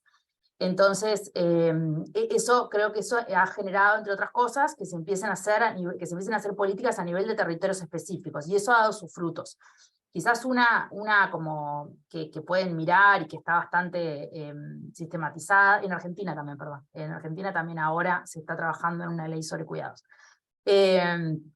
Una que pueden mirar y que está bastante sistematizada son las manzanas del cuidado en Bogotá, en Colombia. Que ahí lo que hicieron fue, es un caso también interesante porque también se vincula con lo que planteaba Alicia, es un caso de una alcaldía, la alcaldía de Bogotá, que generó todo un proceso participativo para definir el diseño de cuidados. Entonces relevó primero las necesidades que había en el territorio, en Bogotá particularmente, y lo que hizo fue articular todas las políticas de cuidado que había, que no se definían como cuidados, sino que estaban en el marco de políticas de salud, de políticas de educación, y de políticas de atención a la dependencia en otros casos, o de discapacidad particularmente, y lo que hizo fue integrarlas intersectorialmente y multinivel, digamos, ¿no? A nivel local, regional, o sea, departamental en el caso de Bogotá, y nacional, y generó todo un trabajo de articulación de todas esas políticas para que no funcionaran de forma separada, para que no llegaran al territorio de forma separada, como llegan habitualmente, y entendiendo como la lógica de los tiempos de la población. Entonces, por ejemplo, no sé, y ahí generó un conjunto de dispositivos, y bueno, y hay resultados además de esa política, ¿no? Tenía como objetivo reducir el tiempo que a las mujeres les lleva a cuidar, básicamente, ese era el objetivo. Y también el otro objetivo era como cambiar culturalmente como las normas que asocian las mujeres al cuidado. Entonces, digamos, lo que hizo después tiene una medición, creo que la otra vez leí, pero eran como 130.000 cuidadoras que habían estado que habían podido, digamos, reducir su tiempo de cuidado, tener aunque sea horas de respiro de cuidado dependientes. Entre otras acciones, por ejemplo, tienen esto de las manzanas del cuidado. Entonces, por ejemplo, la alcaldía contrataba personas para que cuidaran un conjunto de niños o de personas mayores en determinados sectores de Bogotá. Entonces, una madre o una hija que cuidaba a alguien podía dejar unas horas, digamos, a esa persona dependiente en ese lugar, y eso con alguien cuidado, con alguien certificado, hay varios dispositivos ahí. Esa es alguna política que pueden leer y está interesante. Muchas gracias. Ahora tenemos el comentario de Juan que dice: pregunta para Alicia. Una de las 5 condiciones en la construcción e implementación de un plan, la del diálogo intersectorial es una de déficit en América Latina, si entendí bien. ¿Cuáles serían las limitantes para promoverlo, desarrollarlo? Súper súper interesante la pregunta. Esa es una pregunta del millón, realmente, como se dice. Lo que pasa es que nosotros, por lo menos en el sistema occidental, el aparato gubernamental está trabajado en torno a lo sectorial y los fondos presupuestales van en torno a lo sectorial. Sumado a eso, la barrera principal que tenemos los seres humanos, que es el tremendo ego que tenemos. Yo creo que un poco es el ego y otro poco es la falta de estrategias para aprender. Es un cúmulo de cosas, pero aprender a trabajar en conjunto, sumalo al sentido de urgencia. Por ejemplo, nosotros en Uruguay, concretamente, en el año 2017, comenzamos a trabajar en la región centro con la instalación de la papelera, digamos, en Durazno y toda esa zona de influencia. Empezamos a trabajar con 9 ministerios de la República Oriental del Uruguay para bajar a los territorios con cada una de las estrategias que tenían, y fue un trabajo súper arduo, de mucho tiempo. Nos llevó, imagínate los tiempos de urgencia a nivel gubernamental y las realidades, nos llevó como un año sentar a conversar, y eso que Uruguay es un país, y ustedes son gente muy dialogante, es un país abierto, es un país muy horizontal, si se quiere, ¿no? En sus relaciones. Entonces, pero nos costó como un año sentarnos los 9 ministerios apoyados por la CEPAL, acompañándolos, para que vean cómo entraban con sus distintas líneas sectoriales al territorio, pero en forma mancomunada, para que no caigan. Y fue bien interesante, y ahí Natalia nos ayudó, una vez que armamos y pensamos las estrategias, cómo transversalizar el enfoque de género en el territorio, teniendo en cuenta esa entrada intersectorial. Y cuando lo íbamos a implementar, cambió el gobierno. Y el gobierno, usted lo sabe mejor que yo, es de otro signo político. Y no es que le eche la culpa a este gobierno, o sea, da lo mismo de dónde venga, de qué sectores políticos hay. Lo que quiero decir que tenemos una cultura muy instalada de que lo que hizo el gobierno anterior no sirve para nada, y arrancamos de cero. Entonces imaginen nosotros como CEPAL, como técnico, la depresión que nos agarra cuando pasa eso, porque uno sabe que ha trabajado y la gente ha trabajado en eso. Entonces hay muchas dificultades, pero de todas maneras yo creo que es un diagnóstico común que tienen los países hoy, y que claramente, Leonardo, no me acuerdo cómo se llamaba quien preguntó eso, pero claramente los gobiernos cada vez más hacen conciencia de que eso es así. Y te doy un último ejemplo. El que está tratando, pero claro, siempre sabemos que cuando se inician los gobiernos tratan de entrar con todo, ¿no? Y muy maximalista. El que está tratando de hacer eso en este momento es Petro, ¿no? Convocando a las regiones. Hay un documento bien interesante que elaboró el equipo técnico de Petro, el técnico político, donde le dice al DNP, a la Dirección Nacional de Planeación de Colombia, miren, esto tenemos que hacer, diálogos vinculantes. Entonces va recorriendo los territorios, mostrando qué piden los territorios, pero además cómo se pueden vincular las distintas problemáticas territoriales en torno a ejes comunes. Y eso le va a dar insumo, eso pretende Petro, para que los ministerios se pongan a conversar en torno a esos problemas. Porque como decía Matus, las personas pensamos en temas y la vida lo que tiene son problemas. Cuando vos pensás en problemas y no en temas, claramente uno puede ahí construir intersectorialidad, pero también supone no solo capacidades técnicas, sino voluntades políticas. Y a veces el ministerio está emperrado, el ministro y el equipo que va para abajo, en que ellos son los dueños de la verdad y ellos son los que saben del tema. Pero hay apertura cada vez más, te diría yo, en la región, para que empezar a pensar intersectorialmente. Es muy difícil, pero sí yo creo que estamos en un buen pie. Muchas gracias. Tenemos otro comentario que dice, pregunta para Alicia, hablando de la planificación a nivel local, municipal. Muchas veces sucede desde arriba hacia abajo, muy centrada en los ámbitos estatales y falta involucramiento desde los habitantes del distrito. ¿Qué estrategias de planificación recomienda aplicar para aumentar la participación ciudadana y por lo tanto su mayor compromiso con los planes que se generan? Mira, ahí uno cuando habla de participación, habla de, o sea, etimológicamente participación viene de participare, o sea, de formar parte. Dicho esto, ¿no? Formar parte, o sea, la ciudadanía, viste que cuando yo empecé la presentación dije, acá hay una pata técnica, una política y la ciudadanía que tienen que pensar el territorio, o cualquier nivel. El problema es, o sea, técnicamente hay 10.800 guías metodológicas sobre cómo generar participación y aumentar el compromiso de la ciudadanía. Hay guías de todo tipo. El ejemplo paradigmático es Ecuador. Bueno, primero fue el presupuesto participativo en Porto Alegre. Después Ecuador con Correa, pero mira, tenía guías metodológicas para hacer dulce, como se dice. El tema es que la apertura de espacios de participación no solo consiste en tener buenas guías metodológicas, sino en dos cosas más. En la voluntad política de quienes deciden, y compartir poder es difícil de compartir, ¿no? O sea, parece que el poder enamora tanto que cuando uno lo tiene no lo quiere dejar. Y la segunda cosa que me parece que es complementaria, para no echarle la culpa solo a los políticos y a las políticas, es la falta de confianza en la gente. Porque cuando vos ves que hay apertura por parte de un gobierno, por ejemplo, te doy un ejemplo, Michelle Bachelet en el segundo gobierno se le ocurrió decir, vamos a generar un proceso de participación ciudadana para construir una nueva constitución.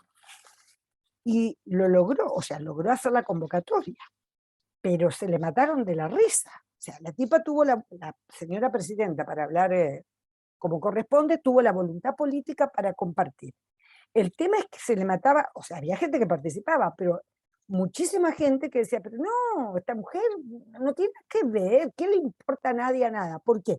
Por la falta de confianza que tiene la ciudadanía. O sea, cuando la ciudadanía ve que un gobierno abre espacio, ¿no? Es como que entra a pensar, ¿pero será real o será un nuevo engaño?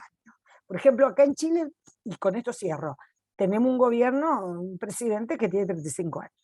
Y es, es la antítesis del político tradicional, ¿no? Obviamente que está adquiriendo algunas cosas tradicionales para poder sobrevivir, pobre tipo, pero de todas maneras, no, pobre señor presidente, pero se adapta, se tiene que adaptar, ¿no es cierto? Pero es la antítesis de lo que es un gobierno tradicional. Pero entra en sospecha inmediatamente, ¿pero cómo? ¿Por qué puede abrirse por acá? ¿Por qué quiere abrir tantos espacios ciudadanos? O sea, porque estamos acostumbrados a que el gobierno es el que manda y que nosotros obedecemos. Esa es una estructura que heredamos de la colonia. Entonces, es bien distinto el sentido que tienen los gringos, los norteamericanos, ¿no? Un sentido comunitario, no lo tomo como modelo, pero tienen un sentido de comunidad, como los ingleses, donde el movimiento de abajo hacia arriba es mucho más natural que el nuestro. Nosotros venimos de la colonia española, ¿no? En donde evidentemente el gobierno es el que hace y decide y nosotros somos los que acatamos. Hoy eso ya no está en discusión, el tema es cómo se hace. Entonces hay una falta de compromiso de la ciudadanía por la falta de confianza y hay una falta de decisión política de muchos gobiernos que no quieren abrir la cancha a la participación. O sea, lo pintan de cualquier color, pero en el fondo no quieren abrir la cancha porque cuando es vinculante, lo que está haciendo Petro ahora es un arma de doble filo, porque él habla de diálogo vinculante. ¿Vos sabés lo que significa eso? O sea, todo su capital político puesto ahí. O sea, diálogo vinculante quiere decir que si vos querés pintar, o sea, lo digo exageradamente, una vaca de color verde, el gobierno tiene que acatarlo. Entonces, es bien complejo el tema. Eso. Muchas gracias, Alicia. Otra consulta para ti. ¿Cómo percibís la aplicación de las políticas de ordenamiento territorial y desarrollo sostenible y el análisis de riesgos del territorio en América Latina, vinculadas al avance de la Agenda 2030?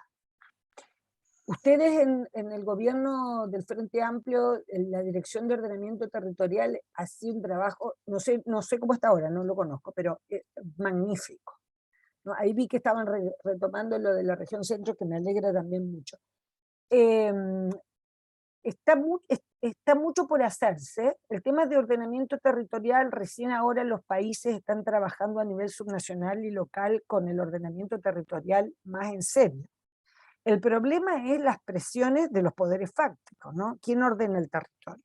¿La empresa privada que construye a mansalva o un Estado que regula? En el caso de Uruguay, cuando trabajaba el tema de la Dirección de Ordenamiento Territorial del gobierno anterior, vuelvo a decir, en este no lo conozco, capaz que hubo continuidad, tenían muy clarito quién regulaba las construcciones, ¿no? En el caso de Chile, como el libre cambio, el neoliberalismo es mucho más fuerte, acá la inmobiliaria arrasaron con todo lo que te puedas imaginar y más. Recién ahora hay un poco más de freno. Y con respecto a la gestión de riesgo de desastre, que no debería ser un paralelo al ordenamiento territorial, sino que deberían estar dialogando, también recién se está iniciando. Por ejemplo, acá en Chile, casi todos los ministerios están teniendo transversalizado el tema de la gestión de riesgo de desastres, porque si algo abunda de aquí en más son los desastres, no solo naturales, sino antropológicos. O sea, los desastres es el pan de cada día, y es el pan de cada día justamente, pero claro, estamos recién, se nos vino arriba, entonces ¿cómo hacerlo? Y corremos el riesgo, pues están recién en los inicios, en los gobiernos subnacionales de América Latina, la construcción de planes nacionales, planes territoriales de gestión de riesgo de desastre. Lo terrible es el riesgo que corremos es de volver a crear planes y más planes y más planes y más planes sin diálogo entre, por ejemplo, lo que es un plan de ordenamiento territorial, lo que es un plan de desarrollo del territorio y lo que es un plan de gestión de riesgo de desastre. Deberían ser todos un mismo plan, ¿no? Complementándose. Estamos en el inicio a nivel subnacional y local. A nivel nacional, ya todos los países tienen políticas de gestión de riesgo y políticas frente al cambio climático, o por lo menos lo están armando, ¿no? No sé si te respondí a la pregunta. Muchas gracias, Alicia. Tenemos otro comentario que dice, desde que conozco en Chile, para el caso del fomento productivo a emprendedores y emprendedoras emergentes, existe en la mayoría de los instrumentos el enfoque de género, ya sea bonificado en puntaje a las mujeres o también cumpliendo con un porcentaje de mujeres que sean beneficiadas.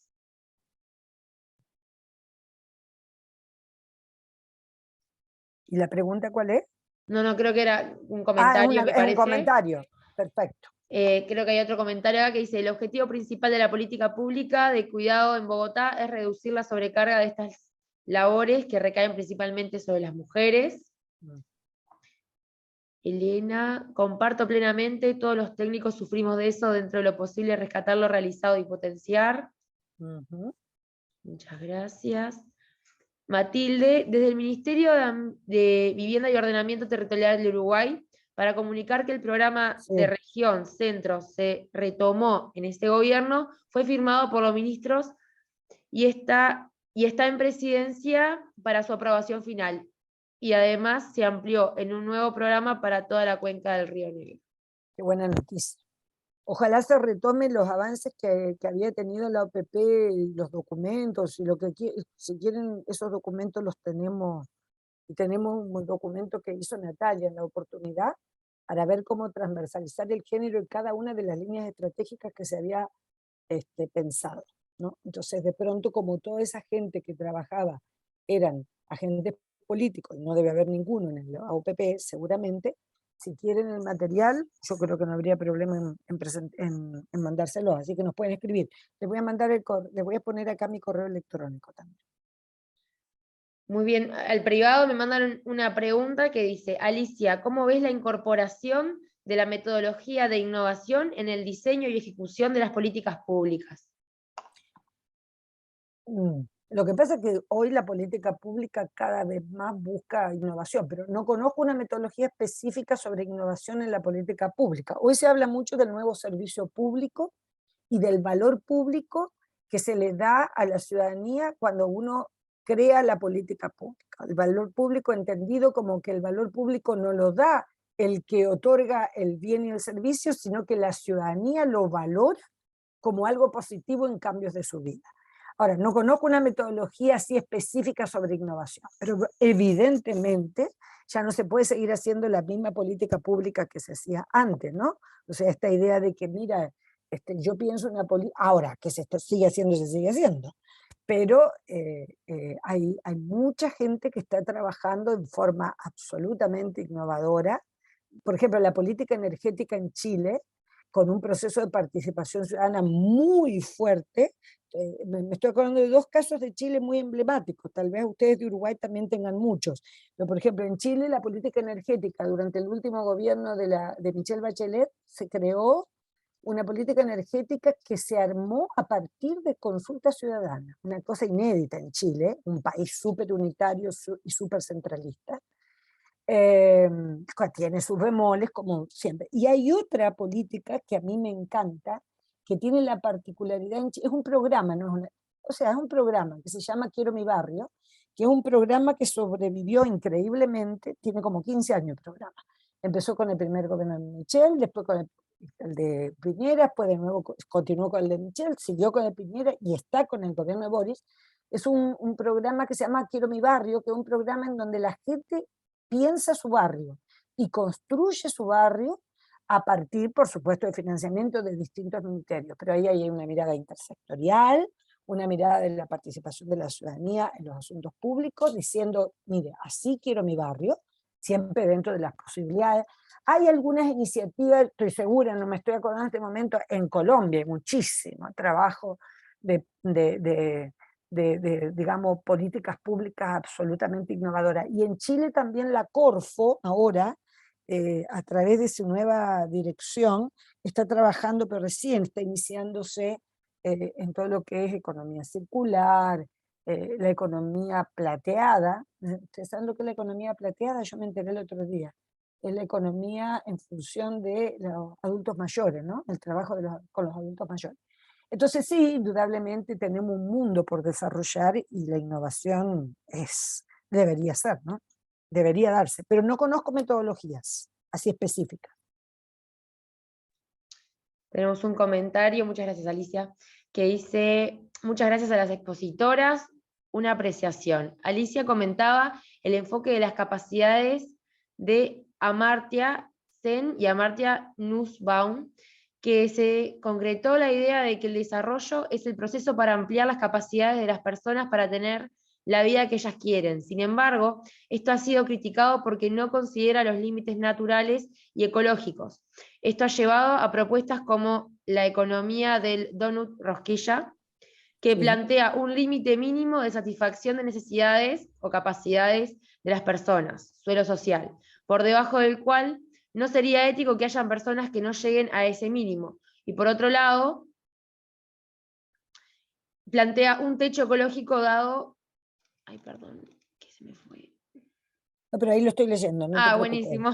Sí, no, Okay. claro, ¿cuál sería su...? Ahí también Natalia podría contestar, ¿no? Yo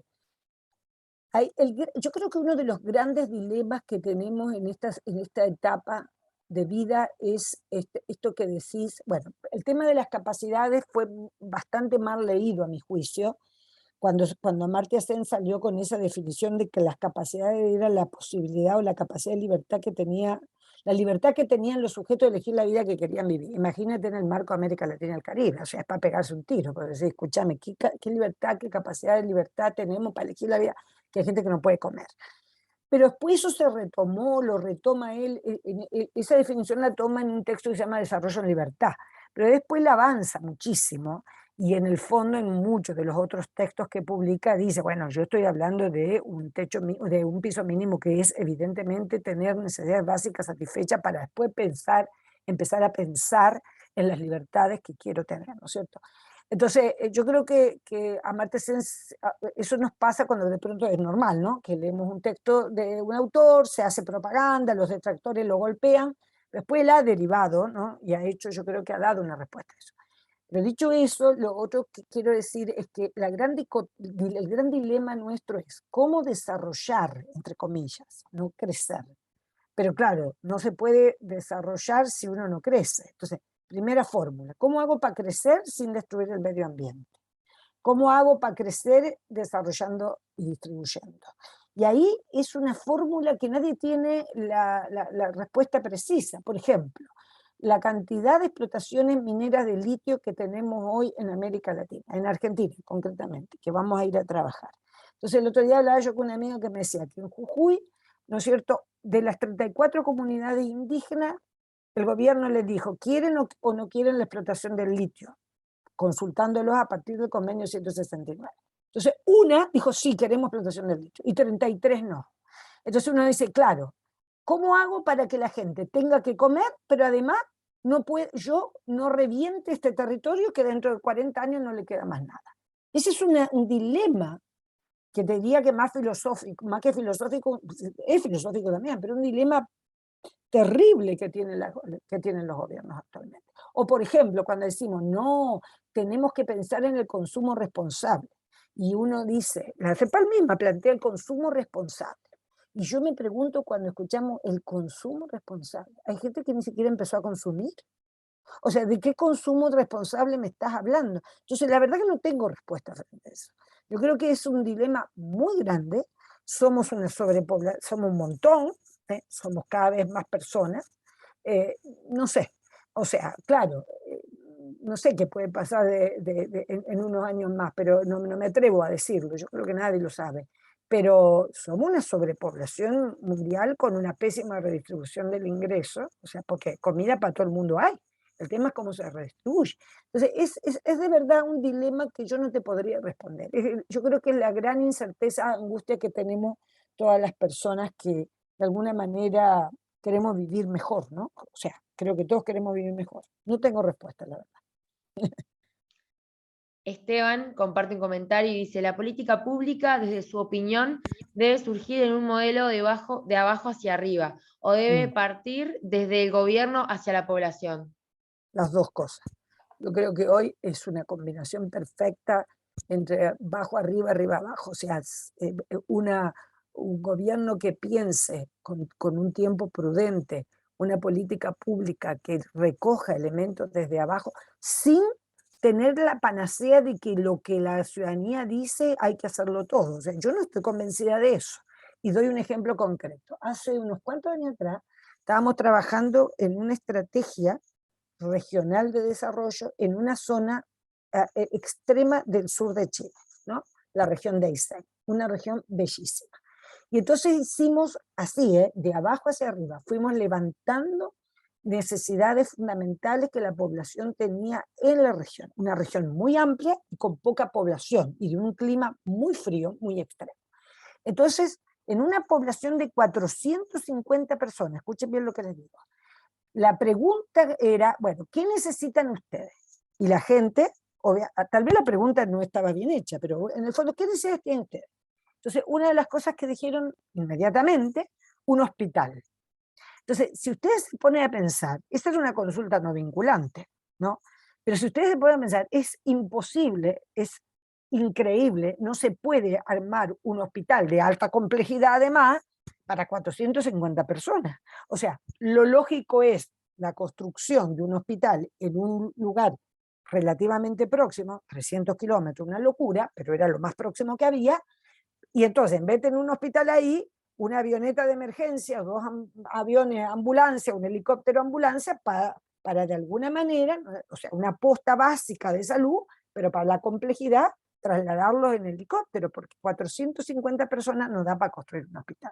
Ese es un ejemplo clarito de que no podemos romantizar, como se dice, la participación de la ciudadanía, pero sí yo creo que para que la política pública hoy tenga sustentabilidad, legitimidad, obviamente cuando la gente se apropia, lo hablamos con Natalia el otro día, la política de cuidado en Uruguay, cuando la gente se apropia de la política, la vive, conoce lo que es, la gente la defiende a capa y espada, y es muy difícil que el gobierno que sigue la anule. Es casi imposible. El tema es cómo hacer para que la gente se apropie y piense la política pública con la esfera gubernamental. Pero yo creo que la combinación perfecta es de arriba abajo y de abajo hacia arriba. O sea, hay directrices que el Estado tiene que poner. Si vos pensás en una política de desarrollo territorial en Brasil, que es un continente, y vas a ir región por región, lo del Río Grande do Sur, si vos le vas a hacer definir desde la participación ciudadana qué quieren ellos, van a querer todo para ellos. Y que el norte y el nordeste brasileño se jodan porque son flojos, porque no quieren trabajar. Ahí está el Estado. El Estado dice, perfecto, tenemos un país absolutamente desigual, tenemos 5 Brasiles. El Estado tiene que ver de cómo generar e igualar equilibrio, marcar equilibrio. Y ahí está la presencia del Estado en el diseño de política pública. Y la ciudadanía pensando qué necesita. Pero el que regula, el que equilibra es el Estado, no es otro. Y eso ya la historia nuestra reciente lo ha demostrado. El mercado nunca regula. El mercado gana plata, para eso está hecho, y no está mal. O sea, más allá de lo ético, es otra discusión. El mercado es el Estado es el único que puede garantizar el bien público. Eso no nos lo podemos olvidar. Muchas gracias Natalia y muchas gracias Alicia. Agradecemos las intervenciones que han surgido, realmente han sido muy valioso el intercambio. Para ajustarnos un poquito con el tiempo estipulado, vamos a finalizar esta parte. Les recuerdo nuevamente que a través del link que hemos estado compartiendo pueden registrar la asistencia de la sesión de hoy. También que quedan los canales abiertos para seguir en contacto. Cualquier consulta, duda, comentario, también se les vamos a compartir las PPT de las profes por mail. Y cada sesión está siendo grabada, va a quedar subida al canal de YouTube y a UCI, así que pueden verlas por ahí también. Finalmente, en el nombre de ILPE, CEPAL y de la Agencia Uruguaya de Cooperación Internacional, agradecemos a todas y todos por su compañía durante estas 3 sesiones, esperando que hayan sido jornadas de enriquecimiento y que sirvan de aporte en la labor diaria de las áreas que nos desempeñemos. Quedamos en contacto por cualquier consulta, no olviden llenar su asistencia y el formulario para obtener el certificado, y a propósito de esto, estén atentos a sus mails en las próximas semanas, que su buzón no esté lleno para que puedan recibir efectivamente el certificado. Sin más, hasta la próxima y que tengan buenas tardes. Muchas gracias. Gracias. Saludos a todos y a todas, y a los amigos y amigas en especial, los que conozco. Buenas tardes. Hasta luego. Muy bien. Hasta luego.